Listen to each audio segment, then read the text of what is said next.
Welcome to Get Wed, a podcast to plan your wedding by. I'm Katie. And I'm Kerry.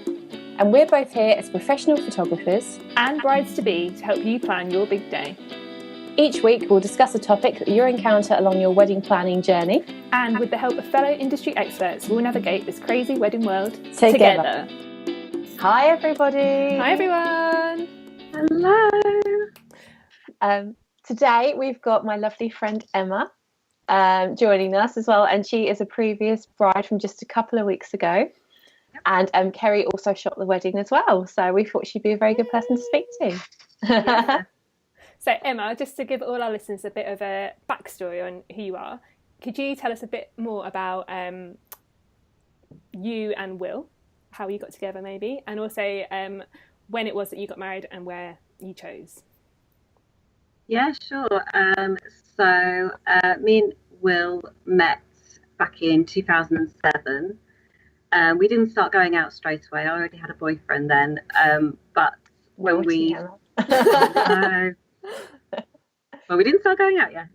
But when I split up from my boyfriend in about 2009, I think it was, that's when me and Will started going out, and we've been together ever since. And yeah, we got engaged in February this year, 2016. So a bit of a long wait. But and I knew, because we've been together for such a long time, I didn't want to have a long engagement. I just wanted to get it over with. Just get it out of the way. Oh, definitely. I'm not the sort of person that will just take forever to do things. If I want to do it, I'll just get it done. And that's it. That's all I want, and I'll do it. So yeah, and so how did the proposal go? We Will, bless him, he wanted to check with my dad first. He didn't want to ask permission, because I've told him that's not what my dad's into. He will not. If you ask permission, he'll say no just for a laugh, you know. So don't ask permission. Just if you want to speak to him, just, you know, talk to him, have a conversation. You know, it's a bit more modern. Yeah. And so yeah, Will, I think he had decided a time ago that he wanted to propose, and he had to wait until Mum and Dad had come down to visit me, because Dad sort of works across the country. You'll never quite know where he is, and he doesn't know from day to day where he's going to be. Oh wow! So for Will to go over to try and find him, he might not be there for a week because he's off working. So he had to wait until he came down, and yeah, so that was like after my mum's birthday, when we went out to have a meal, and Will sort of had a conversation with him quickly outside whilst me and Mum were inside eating. And the next day was Valentine's Day, and I woke up. Will was in the living room already, like really early in the morning. But I thought he'd gone in to watch Match of the Day, because that's what they do sometimes. If they've missed it the day before because we were out having a meal, he will go off and watch it about 6 or 7 a.m. whenever it comes on Saturday. So even though it was a bit weird, I thought it was probably what he's done. He's probably just got up to go watch that. He's fine, whatever. So I was just like on my merry way, just like getting ready, and sauntered in. Will said, "Oh, do you want to go out for a walk or something like that? Something really nice and romantic." And I was like, "No, I'm going to go for a run instead." So he was like, "Oh, okay, you know, whatever." Went for a run, came back. Will was sort of sat there a bit quietly. I thought, no problem, you know, off having a shower. Came out, and there was a note. Will had gone to the shop quickly, and I thought, oh, it's Valentine's Day. He's probably thinking, oh, I should have got her a card or something, shouldn't I?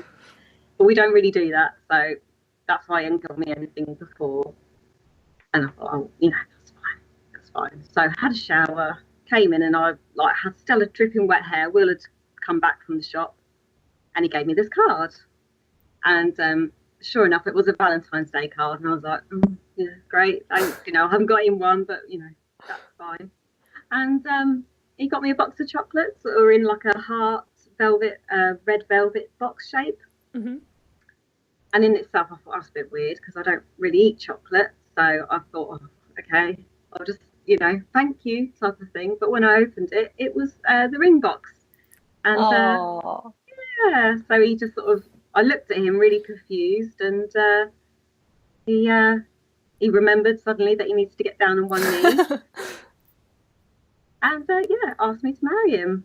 So that was done in the living room on the sofa, you know, simply just how we are as well. Anyway, I wouldn't have wanted a big grand gesture.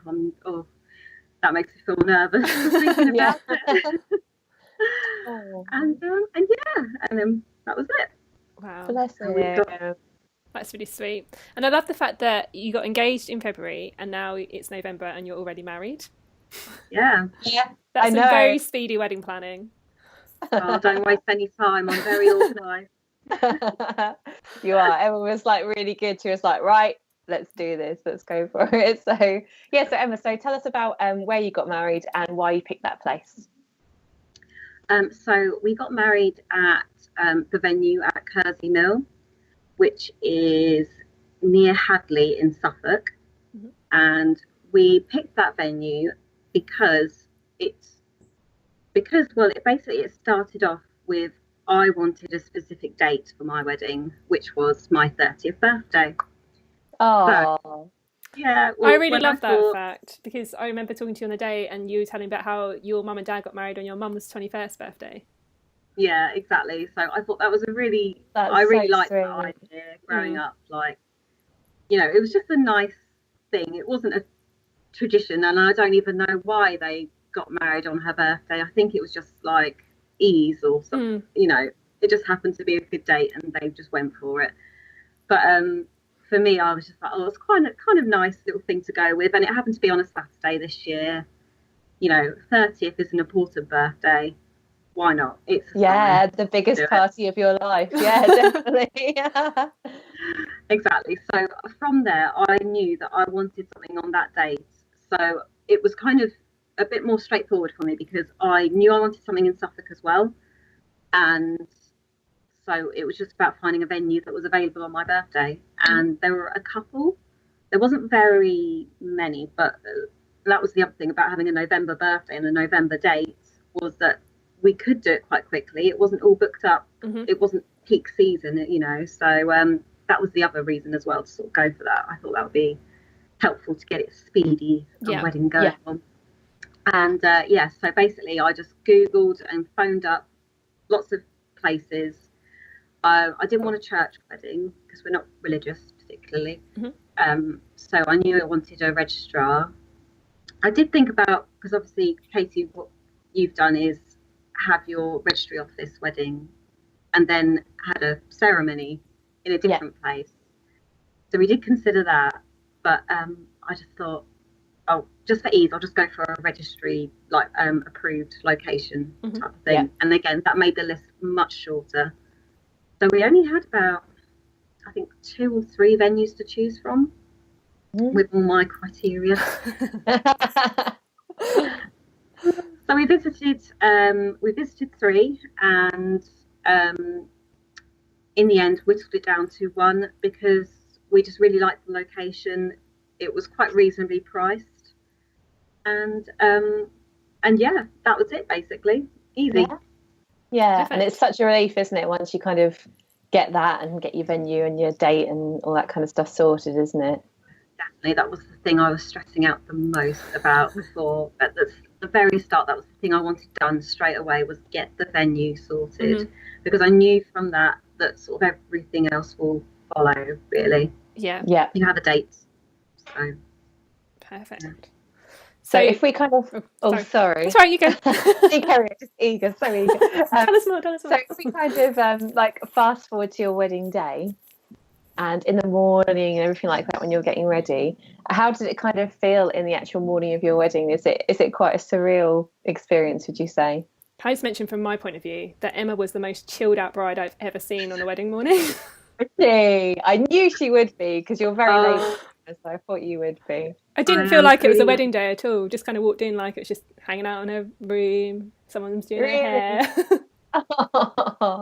That is kind of how it felt for me as well, actually. Like the morning I woke up, and I think I woke up a couple of times that night because like I heard a noise outside or something. I wasn't stressed, basically, which is surprising because I thought I would be really stressed out the night before, thinking about things going wrong or whatever. But no, it was absolutely fine. Just relaxed. Woke up in the morning, and it didn't really register that was my wedding day. I was just sort of like, it's a bit weird because I'm in a hotel. That's unusual. Will isn't here. That's quite unusual. But that's fine. So go down to breakfast, and I didn't manage to eat a lot. I was a bit nervous then, but I did have something, which is good. And and then like makeup artist, hairdresser came in, Kerry came, and it was just like, right, sit and let it happen. I think things are really chill. Sorry, I keep interrupting you, Stacey.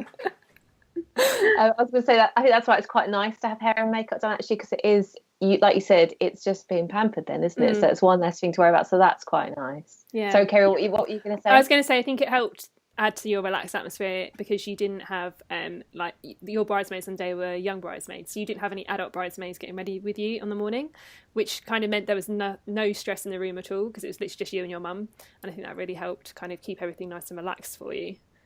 Yeah, exactly, definitely. I mean, so our bridesmaids were Will's nieces, who are 10 and 8, I think, if I remember rightly, and I was asked, do you want them in the room with you? And I said, no, thank you.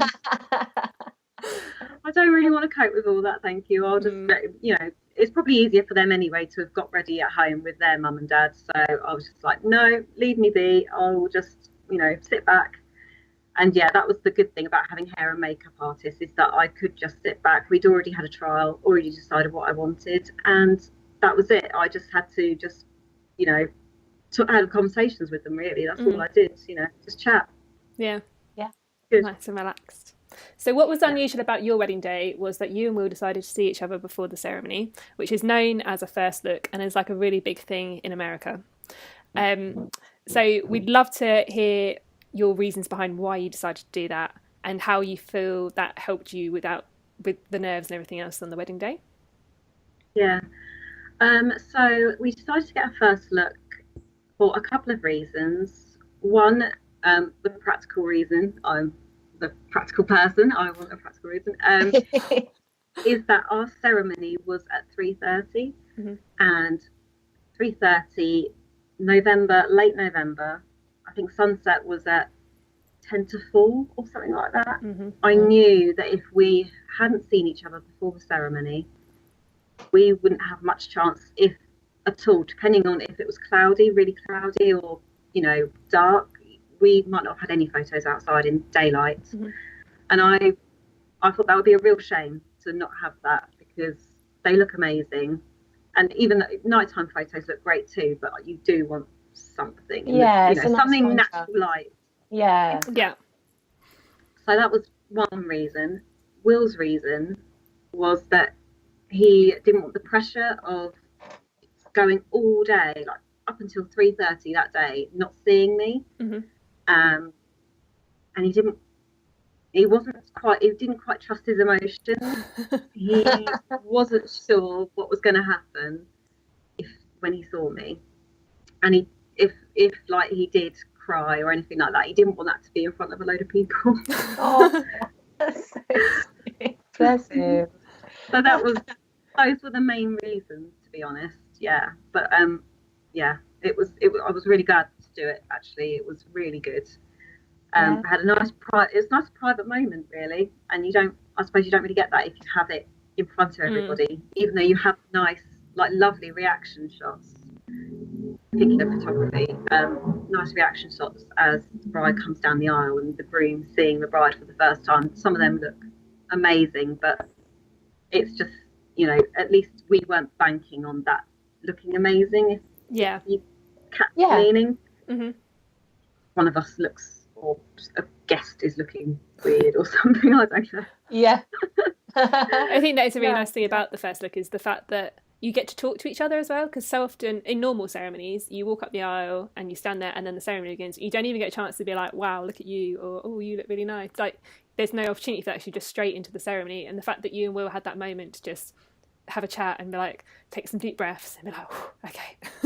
And actually say hello and how's your morning been, and that must be so nice. Exactly, and you don't have the pressure of like standing in front of everybody and having the reaction in front of them as well, and that little, little how are you, or you look amazing in front of all your guests. Because I don't know, I just felt like I wanted a bit of a private moment, and really glad that I did. I thought it looked brilliant. Will was less stressed. I mean, when I did start walking down the aisle, just before I started walking down the aisle, I was shaking. I was so nervous. And I'd already seen Will, so I don't know why. It was like going out on stage, and I don't do that. So I think that's such a good description, because it really does actually feel like that, because you've got all these people and they're all going to look at you. It is so much like being on stage. You're so right. Yeah, it is quite strange. So I can't imagine having to, as nervous as I was, I can't imagine having to that also be the moment that I saw Will for the first time as well. Yeah, I think it would have really just like ramped it up. And oh yeah, definitely. Yeah, no, I think it's such a good idea, and yeah, more people should not be scared and go for it. Especially people who have winter weddings. I love the fact that Emma and Will make that decision because they want to see each other for the same, but also because you were thinking about your photos and you wanted them in daylight. So many people don't consider the fact that it's going to be dark if they have a wedding in the winter. And then they can't comprehend the fact of having their photos beforehand. They just can't get their heads around it. The fact that you came to me and said, right, this is why we want to do it. I was like, oh my God, you're like my dream client. Where have you come from? I think it helps so much, because obviously I've had loads of conversations with Katie, and Katie will, just give her perspective on photography as well. And we sort of chat about things, and, things that have gone right and what looks good. I already had that awareness of sort of what is needed, and which you've gone into discussion about previously in your podcast, haven't you, about what you need to look for in a photographer, and how what needs to be shot, and all that type of stuff. So that was what gave me the awareness, and that's basically why I had it all sorted in my head before I even Oh, that's so good though. Yeah. What did your family think? Because obviously you had your family photos before the ceremony as well. When you brought up the idea to do that, what did they think? Did they think it's a bit strange? Well, not that they told me, to be honest. No. So my mum and dad were just like, yep, that's fine. Just tell me where you want me. I'll be there. No problem. Will's mum and dad were good about it as well. I think they remarked, oh, that's unusual. But other than that, absolutely fine. And, having just spoken to them recently, they said, oh, they think that it went really well, and it was quite a nice thing. No one was really hanging around too much, to be honest. That was the good thing about it. After the sort of, everyone looked good as well. Everyone that's true. Super fresh. Yeah. And we had a few kids there. So, I mean, and they weren't hanging around too bad. It wasn't too bad, was it? No. It was quite quick, which is the benefit of having someone who knows what they're doing and just like read from a list. Right, you, in you go. It was also the most organised group photos I've ever taken in my life. Because we'd arranged them all beforehand, obviously, which is what I do at all the weddings. But we'd arranged them all beforehand, and then they all arrived at a certain time. So everybody that I needed was in one area. They weren't wandering off to a bar to talk to people, or like some random relatives I hadn't seen for ages. Like, they were all just there purely for photos, and we got through them so quickly. Good. So it was perfect.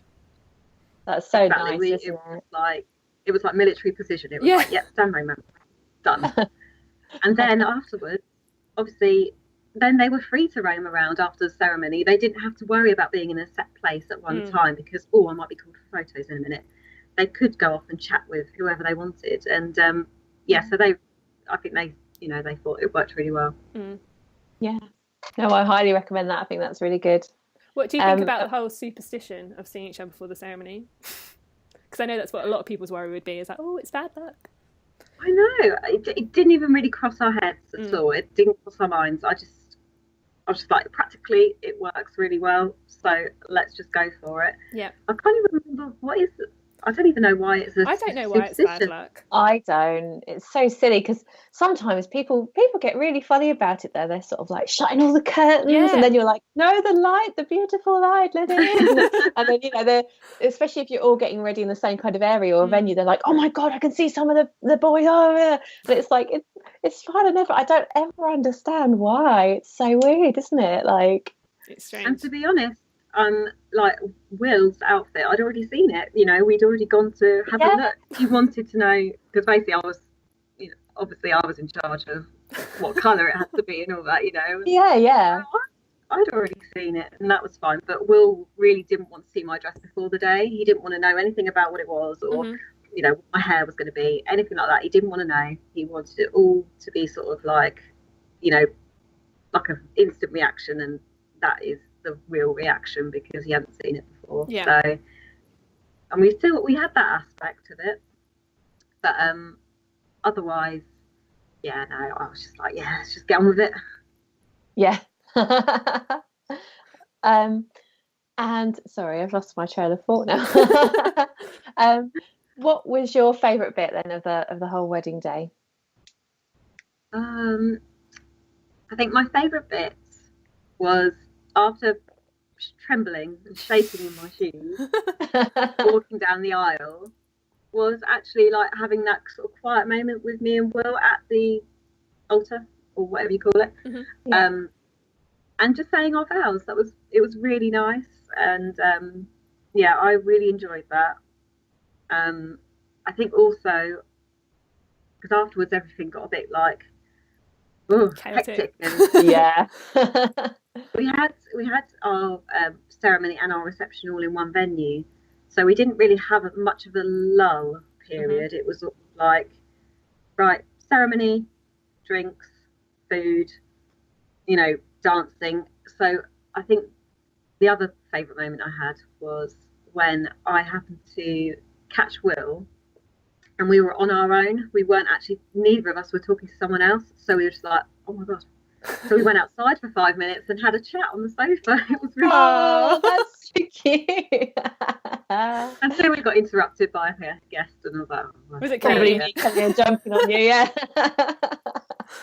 No, but those are probably our favourite, which is so that is when it was just us basically.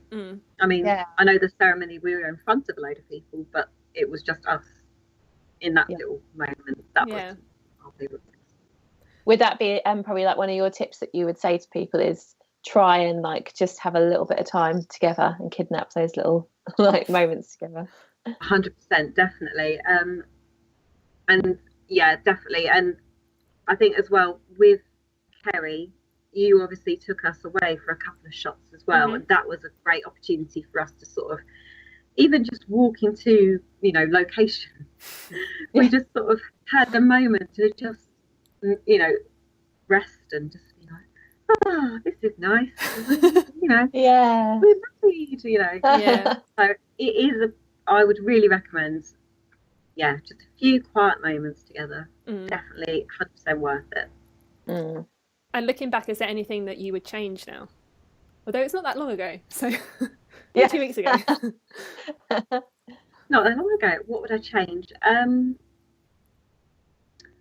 don't know. I can't really think of anything to change, to be honest. Yeah, that's good. You don't need to change anything. That's Don't think too hard.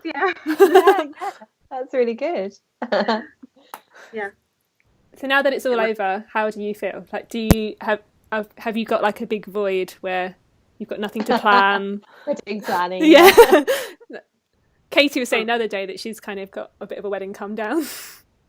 In that she's not got anything to do now, and she feels a bit like, what do I do? Like, decorate the house. Like, what do I do now? I feel relief. I'm so glad it's over. Got that out of the way. It was quite intense though as well, wasn't it? Doing it and I did it in about sort of 7-8 months or something like that. Then it is very intense. It's like, right, I've got to sort everything out now. There's no like quiet times and busy times. It's full on. Exactly. We had the first few months of after getting engaged, we had hectic, Yeah. couple of months where it was a bit of a lull and we kind of didn't really have anything to do, and then it ramped right up and we needed to do everything now. Oh. So yeah, it's just nice just not to have anything to worry about anymore. Just like, Yeah. put your feet up.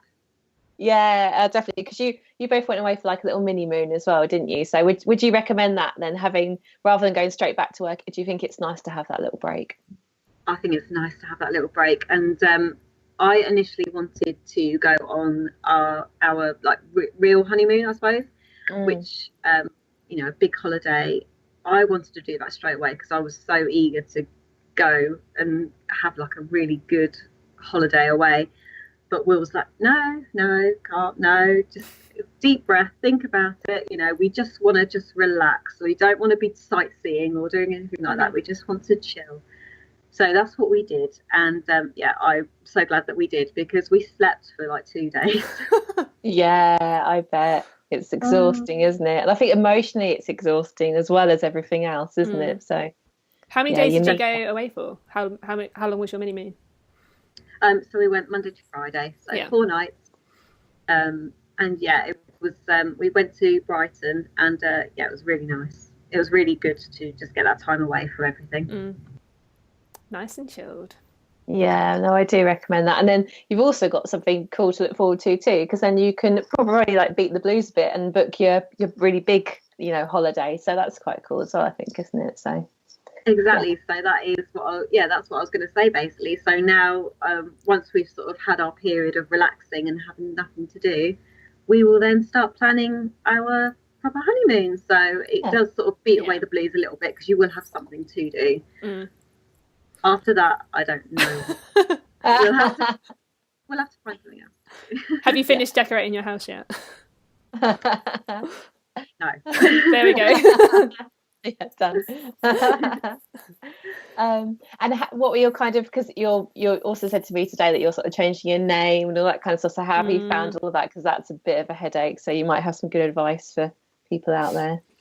Yeah. What did I do? I think I just Googled like changing your name after marriage type of thing, and there's a couple of like blog posts that say, oh yeah, this is a list of things that you'll need to potentially change. And I was like, oh yeah, I've got one of those. Yep. Oh no, I don't have that. So, and it just like acts as a checklist, like, oh okay, I've got to phone them to change my name and all that stuff. So I did that. I did a batch a couple of days ago. I've got a little bit more to do now. Oh. It's not too bad. It just sort of gets you like, right, okay. You've probably not got too many things in your own name, to be honest. I mean, I have all the bills and stuff in my name, and it still hasn't really taken me that long to do. So yeah, I think it's worse when you've got to send a certificate, isn't it? When they just say, oh yeah, we'll change that, no problem. It's when they say, oh, can we have a certificate? And you're like, oh, I've got to email it or try and send the real thing. Or yeah, exactly. Yeah. Luckily, everything I've done so far is just a telephone call. Like, yep, you say you're married. Okay, I believe you. Yep. Yeah, that's good. Because I remember when I changed my driving license one, that I had to send off the actual marriage certificate, and I sent that all off, and then it's quite quickly, like 2 weeks later or so, I just got the thing saying, yep, you've changed your name, and no certificate. And I thought, oh my God, no. they've lost my marriage certificate. What do I do? And I really panicked, so I phoned them up. And they said, oh, no, like we send that separately. So that came like 3 days later. So that's something to watch out for. So yeah, so I thought they'd like lost it, and they send it, I don't know why they send it separately, but they do. So bear that in mind. That's strange. When you panic. There's probably more things than you realise, isn't there, that you've got your name under? Like you've got your bank accounts and obviously your driving licence, passports. It's probably like weird things like your Tesco Club card. Oh, it is. It's stuff like that you get every now and then, and you think, oh, or when you're signing into just a normal website when you go to buy something, and then that's just so annoying. You don't know what name to put anymore because you can't remember what you've done. Have you done that, Emma? Have you changed your email address? Because I know your email address before had your maiden name on. So have you got a new email address then? I do, yeah. Oh. And to be honest, I used that as an opportunity to just get a new email address. I was getting so much spam to my old one that I was just like, oh, great. Now your old one could be a spam account. Yeah, that's so good. But yeah, I've got a new email address now as well. Oh yeah, and it's also things like doctors and dentists and stuff like that. If I mean, you could leave it until you next go in, but then I would call up saying I need an appointment, and then give them my new name, and you know, they'll be like, "Oh, I haven't got you on the system," and I've already had that once today where I didn't realise I'd already changed my name, so I was trying to put my old name, and they were like, "I don't recognise you. Who are you?" So I had to call up and say, "It won't. I don't understand what's going on." Oh, you've already changed your name. Oh, okay. Oh no, that's because you have such a big list, though, don't you? It gets a bit, yeah. I'm not looking forward to this. You are not selling this at all. Yeah. Maybe have a big old list and just cross it all out as you go. Just I love crossing stuff out as well. Have you got used to having a new surname? Does it still feel a bit strange? No. I was doing so well. So I've been married for nearly 2 weeks. Yeah, nearly 2 weeks. And up until this point, I was like, yep, I've been really good, and I've said my new name, I've done it. But today, when we were opening up a joint account, he said, "Oh, can I just confirm your name?" And I gave him my old name. And he looked at me like, oh, it's so hard though. You spend like 29 years or 30 years of your life saying one name. It's quite hard. Yeah. And it's even more confusing for like you and I, Katie, in that we're going to keep our business names the same, but then all like your personal stuff changes. So like my business account will probably still be in my old name, but everything else will be in my new name. Oh, yeah. Oh, it is so confusing. Yeah. I don't envy you guys. No. You get a nice fresh start. You'll be all good. Yeah. So with that, what would be like your biggest bit of advice then for bride and grooms, just to kind of finish up on? Big piece of advice. I would probably say, in terms of planning stages, like get your venue sorted and work on everything else afterwards. Obviously, you think about the dress and timings and things like that. I had a bit of a rush with my dress because it was quite a short period of time, and I was a bit panicked about trying to get my dress sorted then. So just try and you know, if you're trying to do it all in one go quite quickly, it can be really stressful. But once you've done it, and you have a little bit of time then to relax. You've done your job, all that. So just pace yourself. Exactly, pace yourself as well. And I would say just enjoy it. You know. Yeah. That is the main piece of advice that I got given by everybody, was just like, right, you've done everything you can do now. The day has come. Just enjoy it. You know, what will be. Just have a good day. Yeah, I think that's really good. Yeah. Perfect. And you did have a good day. It was lovely. Yeah, it was. It was really good. We were so lucky with the weather as well. Because you were. I listened to your episode about planning for bad weather. And I was like, "Ooh, okay. I might bring my wellies then, just in case." We just had like loads of rain, like the week before, something like that, and it was it'd been awful, hadn't it? A few weeks before. Yeah, and I was a bit nervous about getting my dress muddy or something just before the ceremony. I wouldn't have minded afterwards, but before the ceremony, I was like, "Oh, I don't want to get it all muddied up. Then everyone can see." They're like, "Where's she been?" Really... Yeah. She hasn't even got to clean her dress. God. So I was planning. Yeah, enjoy it, and a good day. It was. Yeah, it was lovely. It was awesome. Katie enjoyed herself as well. She had a lot to drink. Oh dear, I had a brilliant party. It was awesome. Everybody got drunk. Really did. I'm so sorry. Apart from me and Will. Yeah. I wasn't either, just so you know. Your photos are all in focus. Do not worry. Yeah. You were very well behaved. She would actually buy her a drink at all, did you, Kerry? No. You were very good. She kept trying to like force shots down me. I was like, "Katie, I'm working." Come on, tequila, come on. Oh, thank you so much, then, Emma. That's really nice of you to join us today. And yeah, it's been lovely talking to you. Yeah, no problem.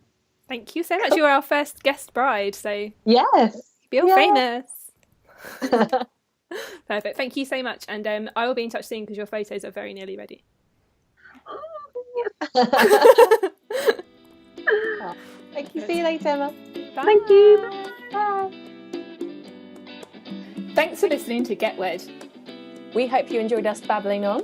And if you did, we'd love for you to let us know. Head to getwedpodcast.co.uk, hit review and leave your comments. We hope to see you next time. Happy Happy planning!